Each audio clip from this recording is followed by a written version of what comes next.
Are अंधकार से प्रकाश की ओर।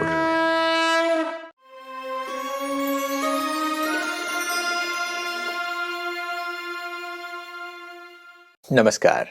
अंधकार से प्रकाश की ओर गीता सत्य सार इस कार्यक्रम में आप सभी का स्वागत है।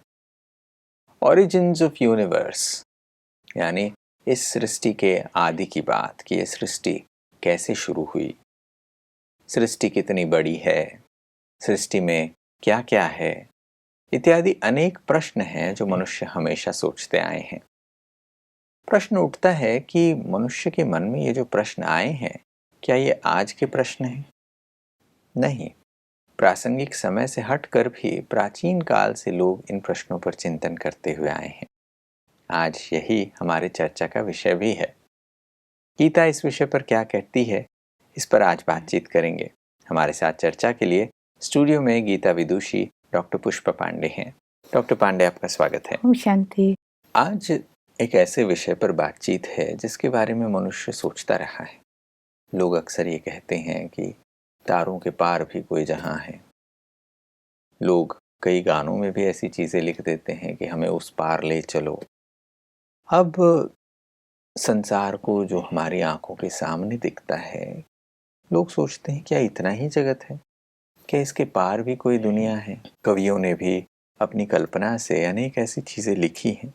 भगवत गीता में भी कुछ ऐसी बातें कही गई हैं जिसके बारे में मनुष्य आज पढ़ते हुए भी उस पर कोई कंसेंसस नहीं ला पाते। लोगों को लगता है कि हाँ, ये कुछ चीज़ें हैं, बट ये क्या है इस पर ज़्यादा सोचना नहीं चाहिए, काम की बात को ध्यान पे रखो, ये भी लोग कह देते हैं। आज गीता के 8वें अध्याय से कुछ ऐसे ही श्लोकों पर हम चिंतन करेंगे। पहले इन 2 श्लोकों को सुन लेते हैं।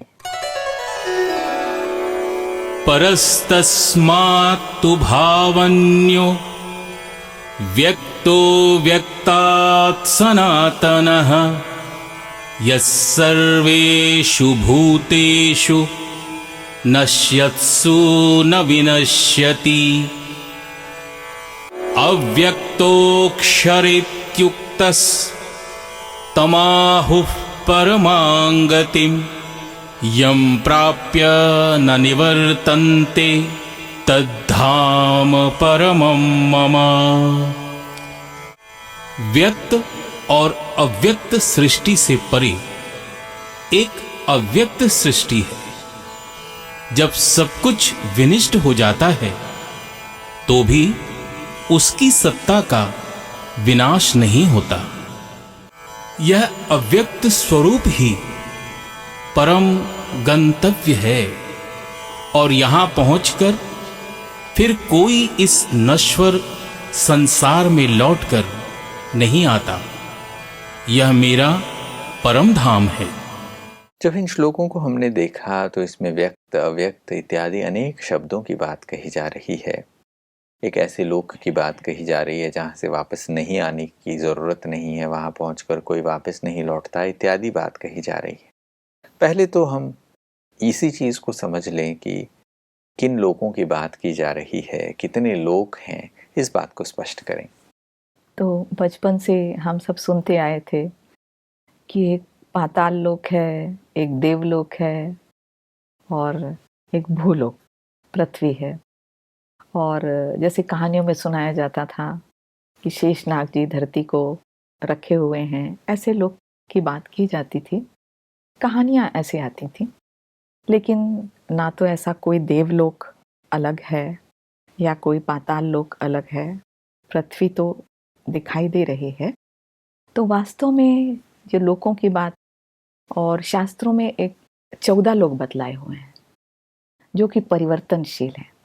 और ऐसे कहा जाता है कि विष्णु की नाभि से ब्रह्मा निकले और सारे जो लोक हैं वो उनके नाल में दिए हुए हैं, और सबसे ऊपर यहाँ पर जो ब्रह्मा है, और ये सारे लोग परिवर्तनशील हैं, ऐसे कहा जाता है।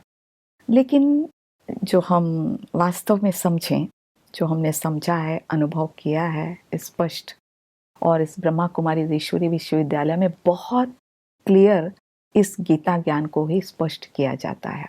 तो भगवान ने जो सत्य गीता ज्ञान सुनाया, उसके आधार पर बहुत अच्छे से समझ में आता, और इसमें लिखा भी है जो अब समझ में आ रहा है ये वास्तव में 3 लोक तो होते हैं। पहला जो लोक होता है ये साकार लोक होता है। साकार लोक जहाँ 5 तत्व हैं, 5 तत्वों के शरीर में हम आत्माएं अपना कार्य करती हैं, पानी में आती हैं और सिर्फ ये पृथ्वी पर ही जीवन है, ये समझना बहुत जरूरी है। क्योंकि बहुत सारे ग्रह वगैरह हमको दिखाई देते हैं और ये कोशिश भी की गई, चंद्रमा पर भी लोग पहुंच गए और सोचे कि चंद्रमा पर जीवन होगा, वहाँ सेटल होंगे लोग, लोगों ने खरीदा भी जमीन कुछ ऐसे, लेकिन वहाँ तो है ही नहीं ना, ऑक्सीजन नहीं है। एक पृथ्वी ही ऐसी है। ऐसे मंगल ग्रह को भी देखा गया, वहाँ पर भी मंगल ग्रह को भी देखा गया और पता लगाया गया, तो वहाँ भी कोई ऐसे जीने के लिए 5 तत्व मौजूद नहीं थे, ऑक्सीजन नहीं मौजूद थी। इसी प्रकार शुक्र ग्रह को भी देखा गया। मतलब साकार लोक जहाँ धरती है और धरती पर ही जीवन है, 5 तत्व यहाँ हैं, तो इसको ही एक लोक तो ये हो गया। अब इससे ऊपर जो दूसरा लोक, मतलब ये परिवर्तनशील है। सतयुग, त्रेता, द्वापर, कलयुग, ये सिर्फ पृथ्वी पर ही चलता है। ये परिवर्तनशील, इसको इस लोक को कहा जाता है। कोई नया मकान बनाया जाता है तो क्या किया जाता है, एक टेम्परेरी वहाँ पर एक छोटा सा कुछ तंबू गाड़ा जाता है, कुछ ऐसे सामान वामान रखने के लिए एक एक्स्ट्रा छोटा सा बनाया जाता है ना, और जब मकान बन जाता है, नया मकान, तो उसको तोड़ दिया जाता है। हर जगह ऐसा होता है। तो इसी प्रकार जब नई सृष्टि का निर्माण हो रहा, नया मकान बन रहा है, क्योंकि परिवर्तन होता है ना यहाँ, तो इस साकार लोक में कलयुग से अब कहाँ जा रहे हैं, दूसरा सूक्ष्म लोक होता है और तीसरा जो होता है वो परम धाम कहते हैं, जो कि परिवर्तित नहीं होता है। तो 3 लोक ही होते हैं, एक साकार होता है, दूसरा सूक्ष्म होता है और तीसरा जो होता है वो परम धाम होता है। आपने अभी अभी सूक्ष्म लोक की बात कही, जैसे आपने कहा कि शास्त्रों में 14 लोकों की बात कही गई है, अतल सुतल पाताल इत्यादि अनेक चीज़ों का नाम लिया जाता है। अब इन 14 लोकों के बारे में तो लिखी हुई चीज़ें हैं, बट उसमें कोई ज़्यादा डिटेल की बात नहीं बताई जाती। वैसे ही आपने 3 लोकों की बात कही, तो लोग तो सुनते आए हैं अलग अलग लोकों के नाम। हम भगवान को त्रिलोकीनाथ कहते हैं, तो ये तो बात स्पष्ट होती है कि भाई 3 लोकों का स्वामी है तो 3 ही लोक हैं, ये भी समझ में आता है। अब ये 3 लोक क्या हैं, इसको समझने की जब बात करते हैं तो आपने कहा कि एक तो ये स्थूल लोक है, ये जो साकार लोक है, भूलोक जिसे हम समझ रहे हैं। आपने सूक्ष्म लोक की बात कही, ये एक ऐसा जिक्र है जो हमने पहले कभी नहीं सुना, तो इस बात को स्पष्ट करें कि ये सूक्ष्म लोक क्या है। तो सूक्ष्म लोक समझना बहुत ज़्यादा जरूरी है। सूक्ष्म लोक जो होता है, जैसे नाम ही है सूक्ष्म, जैसे नीचे कॉर्पोरियल जहाँ साकार है और यहाँ सटल, सटल मतलब कि सूक्ष्म है। तो यहाँ पर 5 तत्व प्रकृति के नहीं होते हैं। यहाँ पर जैसे कोई मान लीजिए हम आपस में बात कर रहे हैं और यहाँ पर्दा लगा हुआ है और उधर से कोई देख रहा है, तो वो क्या होता है कि पर्दे में एक आकार जैसे दिखाई देता है। जैसे होता है ना, जो पुरानी मूवीज थी जैसे, जिसमें कि बात नहीं होती थी, ऐसे बस ओंठ हिलते थे, बहुत पुराने जब प्रारंभ हुए थे तब की बात है। तो वैसे ही वहाँ पर लाइट का जो शरीर होता है, और वो लाइट का शरीर होता है, वहाँ पर भी विचारों का आदान प्रदान होता है। लेकिन ऐसे साकार दुनिया जैसे वहाँ पर वाणी नहीं होती, क्योंकि वहाँ आकाश तत्व नहीं है। तो जब ये 5 तत्व नहीं है, तो इस तरह से हम बातें वहाँ पर नहीं कर सकते हैं, सिर्फ संकल्पों से कनेक्ट कर सकते हैं, एक दूसरे की बातें को जो है लिप मूवमेंट से भी कुछ समझ सकते हैं। तो जैसे ये सूक्ष्म लोक की बात है कि सूक्ष्म लोक की रचना कब होती है और ये भी परिवर्तनशील है, और कितना समय रहता है, ये कितने समय तक ये सूक्ष्म लोक रहता है। जैसे साकार लोक तो आता जाता है, सतयुग, त्रेता, द्वापर, ये जो है परिवर्तित होता रहता हमेशा। मतलब क्रिएशन होगा, डिस्ट्रक्शन होगा। सो कहते हैं ना कि नया सतयुग आया, फिर ये कलयुग का विनाश हुआ, तो ये यहाँ पर चक्र चलता है। तो क्या ये सूक्ष्म लोक में भी चलता है? ऐसा वहां पर नहीं होता है। ये खास समय सूक्ष्म लोक की रचना होती है। ये कौन सा समय होता है? जब कलयुग का एंड और सतयुग का प्रारंभ। तो सतयुग का प्रारंभ मतलब क्या हुआ कि नई रचना, नया संसार, सुंदर संसार क्रिएट होने वाला है, देवी देवताओं का संसार क्रिएट होने वाला है। तो उसके लिए कुछ बीच में जो एक लोक बनाया जाता है, और जैसे नया मकान है तो जैसे कहते हैं ना कि भाई कोई नया मकान है, उसकी तैयारी हो रही है, तो उसकी तैयारी के लिए पहले सब आप देखो जब जहाँ नया मकान बनता है तो पहले उसकी तैयारी के लिए कुछ छोटे छोटे ऐसे सामान रखने के लिए जगह बनाई जाती है। तो इसी तरह से सूक्ष्म लोक की रचना की जाती है। परमात्मा आते हैं कलयुग के अंत में। जब कलयुग के अंत में आते हैं उसी समय ये रचना होती है, उसके पहले नहीं होती। उसके पहले ये सूक्ष्म लोक रहता ही नहीं है। आते हैं, ब्रह्मा के तन में ज्ञान सुनाते हैं, और ब्रह्मा यहाँ पर साकार लोक में तो रहते हैं कुछ समय, लेकिन फिर जब वो अव्यक्त हो जाते हैं तो अव्यक्त रूप में फिर ये अव्यक्त लोक भी इसको कहते हैं, सूक्ष्म लोक कहते हैं। तो वहां पर भी ये ब्रह्मा जो है लाइट के शरीर के रूप में रहते हैं। तो कितनी आयु मानी जाती है शास्त्रों में? लगभग ब्रह्मा की 100 वर्ष मानी जाती है। तो लगभग 100 वर्ष लगभग इसकी आयु रहती है सूक्ष्म लोक की। एकदम एग्जैक्ट नहीं कह सकते, लेकिन इतने समय तक काम होता है ब्रह्मा का। मतलब जब तक ब्रह्मा का साकार तन में और सूक्ष्म शरीर में जब तक काम रहता है नई सृष्टि के क्रिएशन का, तब तक ये लोक भी रहता है। और इस लोक में और क्या होता है, और इसका कुछ उद्देश्य है क्या? तो इसका एक उद्देश्य ये है, एक तो ये है कि नया संसार आ रहा है क्रिएट करने के लिए, तो ये यहाँ पर सूक्ष्म लोक की रचना की जाती है। दूसरी बात कि जैसे हम इस साकार लोक में अब कलयुग अंत तक बहुत सारे पाप कर्म करते हैं ना, तो कुछ पाप कर्मों की जो सजा होती है वो हमें इसी लोक में मिलती है, या तो इसी जन्म में मिलेगी, बीमारी के रूप में मिल जाती है, रिलेशनशिप के रूप में मिल जाती है, बहुत सारे धन के रूप में कि धन की कमी हो जाएगी, बहुत सारे प्रॉब्लम्स आएंगे। तो ये जो होता है हमारे इसी जन्म में या अगले जन्म में मिलती है। लेकिन जब अब अंत का समय जब सुना ना हमने, इसके पहले के श्लोक में सुना कि ये जब आत्माएं ब्रह्मा के रात में क्या होती हैं, व्यक्त से अव्यक्त जाती, मतलब अब सब आत्माएं इस साकार धरा पे आ गई हैं और वापस आ जाती हैं तो सूक्ष्म लोक होकर जाती हैं। उस समय तक रहती है ये सूक्ष्म लोक रहता है, और उस समय उसको धर्मराज पुरी भी कहा जाता है। तो कुछ सजाओं का अनुभव वहां पर होता है।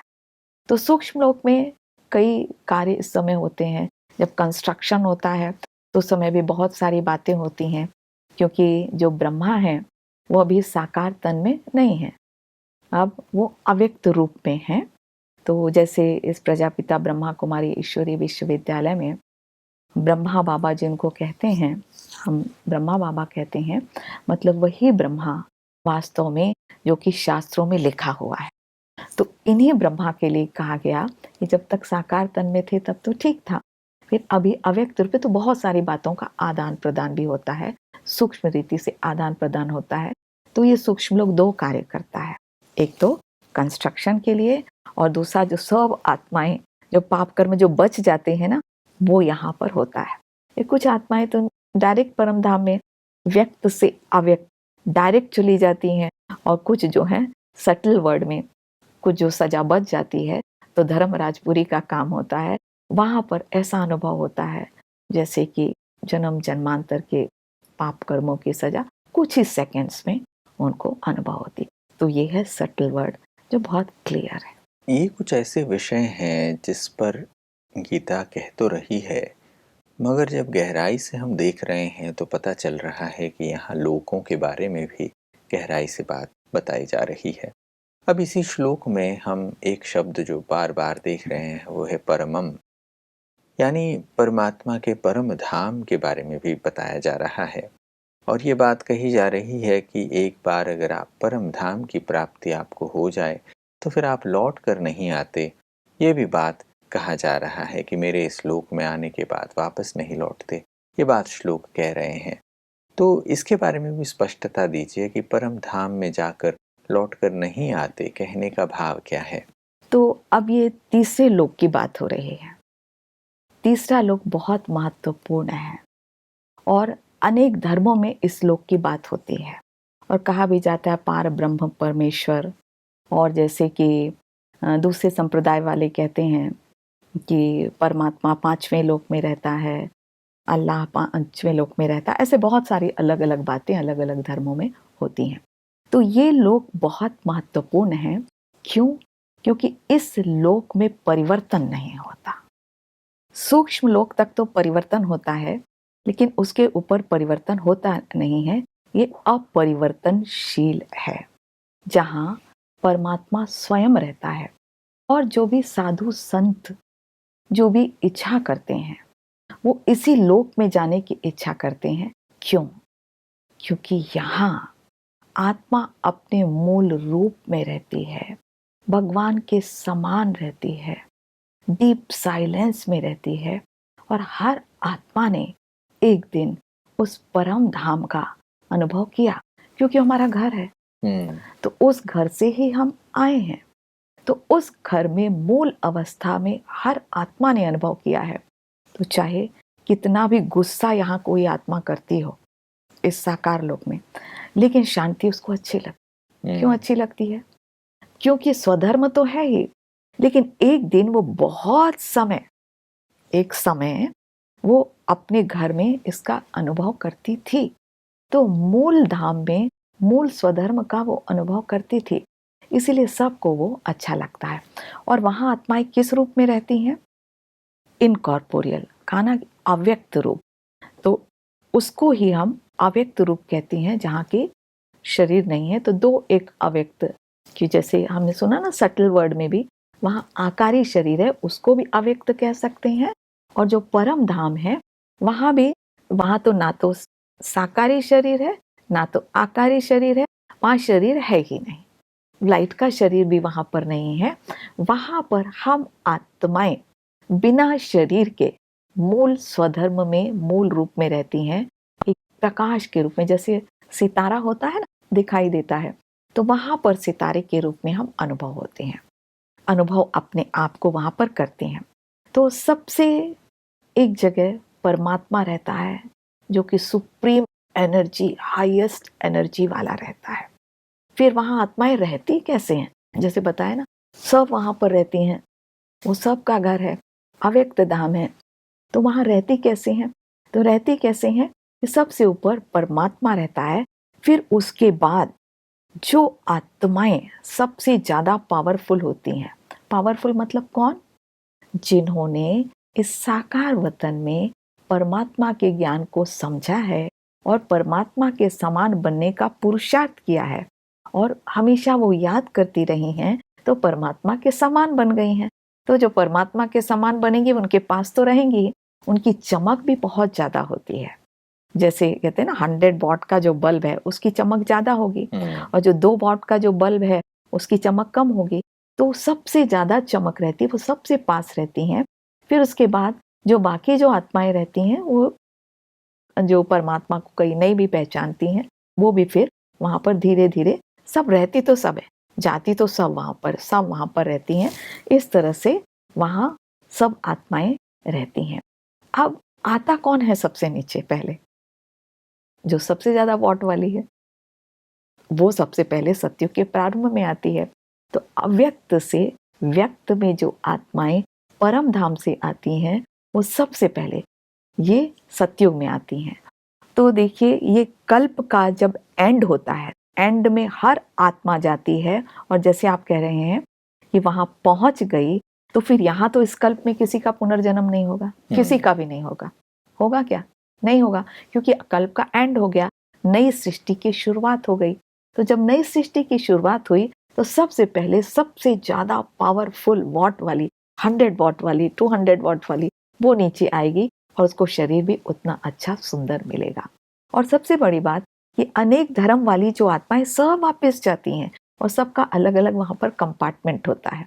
और धीरे धीरे अपने समय के अनुसार, जैसे हमने चर्चा पहले भी की थी ब्रह्मा के दिन में, तो फिर ब्रह्मा की रात जब प्रारंभ होती है तो फिर वो आत्माएं दूसरे धर्म वाले भी आना प्रारंभ कर देती हैं, अपने अपने कंपार्टमेंट से आती हैं और नीचे आना प्रारंभ कर देती हैं। सबसे बाद में कौन आती है? 2 वॉट वाली, मतलब कि कम ऊर्जा वाली आती है, और सब अंत में जब आ जाती हैं तो फिर जाती हैं।